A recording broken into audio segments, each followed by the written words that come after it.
Hello everyone, welcome to COP26 and WHF at COP26. I'm with Dr. Ahmed Al Meraikhi, who is the Special Advisor to UN Secretary General on Humanitarian Affairs. And it is so good to be together in person. Welcome, Dr. Al Meraikhi. Thanks for joining us today. Thank you to have me today. Thank you. As I said, it's a great pleasure to have you with us, and we are at a very timely climate change conference, COP26, I think maybe since Paris Agreement. And climate change, poverty and inequality are defining the issues of our age, and the humanity is in code red, as UN Secretary General has mentioned in the last UNGA.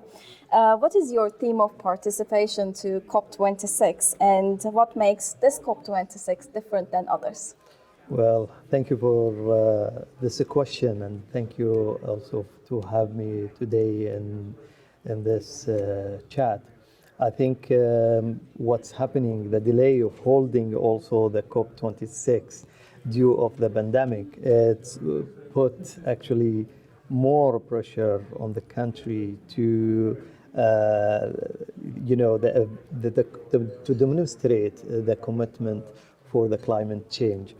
And today, actually, we're coming for COP26 here to also highlight it about what we are doing in the Islamic social finance, where the Islamic social finance also helping to achieve the SDGs, and try to highlight and bring more stakeholders and more understanding about Islamic social finance and how the Islamic social finance can help to mitigate whether for the climate change, for poverty, for also trying to get the people who are in need in the standard that they can live. Amazing, that's really good. In the last few days, we've seen G20, and now, as we have been mentioning, we are at COP26, two big events that brings together world leaders, and COP26 has seen more than 100 world leaders coming together and sharing their commitments to climate action.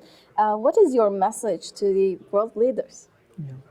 Well, actually, what I'm thinking, and it's very important, and we can see the world leaders gathering in one place, it is a partnership, and the key issue is partnership. And it's not only the partnership, but also how can we think in an innovative way rather than doing the business as usual. So what is the people are in need? They need to come up with how can we deliver the humanitarian aid to them. I'm always give an example for bringing something that the people who are in need, they don't need it. How can we listen to them? How can we acting according to their need rather than acting to what is in our mind? So the partnership, and as well as thinking out of the box and try to come up with innovative solution. Amazing. You mentioned partnerships, and most of the time the solution is seen with the governments, but we also need non-state actors, which is civil society and private sector. What kind of a role do you think non-state actors should play in this COP?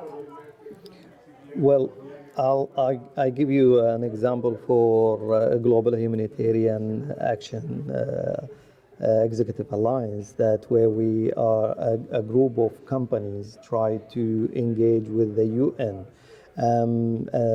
agencies, and this group of companies try to understand more about the humanitarian, where the UN, they know the needs of a humanitarian and development.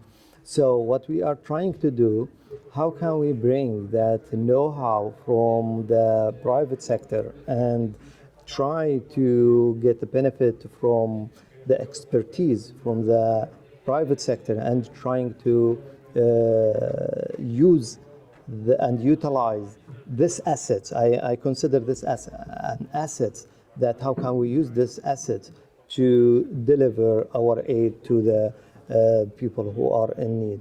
I'm not talking about the private sector. I just give you one example for the private sector.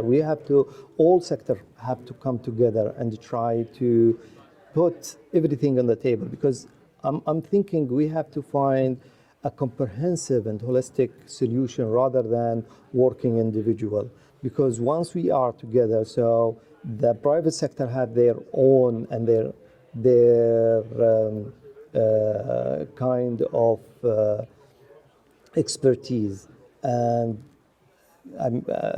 NGOs, they've got their own way to deliver the humanitarian. The government, they do the legislation, and also many of the country, they are donate, and they are big donor or emerging donor or any kind of donor countries. So if we come together and know what is the need, and then we acting according to what is the need before the crisis happened, then I think we will be more prepared to any kind of a crisis. And I can give you an example for the pandemic. When the pandemic hit the world, we come up with lots of, we use the technology, we use the communication. So I think if there is a kind of the willing to do something, we can come together and act. That's amazing. WHF's theme for COP26 is 5 Ps, which is people, planet, prosperity, peace, and partnerships, which is also the framework used for SDGs. What would be your remarks in the light of this theme? Well, I think we have to use all the means that we have, because I'm always say there is a lots of idea here and there, but how can we bring those ideas together? Like I mentioned about Gaia, the Global Humanitarian Executive Alliance. I have another initiative with the Islamic Social Finance. So you can imagine if we can use the Islamic Social Finance to act to the humanitarian, and also we use the private sector to act to the humanitarian aid, and as well as NGOs and the government. So all together, and we have to work collectively, not individual, because I cannot deny there is some kind of effort from the private sector with the UN agency, or from UN agencies with the NGOs or with the government. But most of the effort, it is a kind of individual and according to some party agenda. But what we should do, I think we have to work together and bring everything over the table and try to find the solution that in the end we can deliver the aid in different way and in effective way, and also we can save a lots of effort and money. That's amazing. Thank you so much for your time. Actually, I have one more question. You explained everything very well, and yes, these are the things that we need to do, but how are we able to take these conversations into action? We Right. have been talking about these issues for a while now, Right. but it's time to act.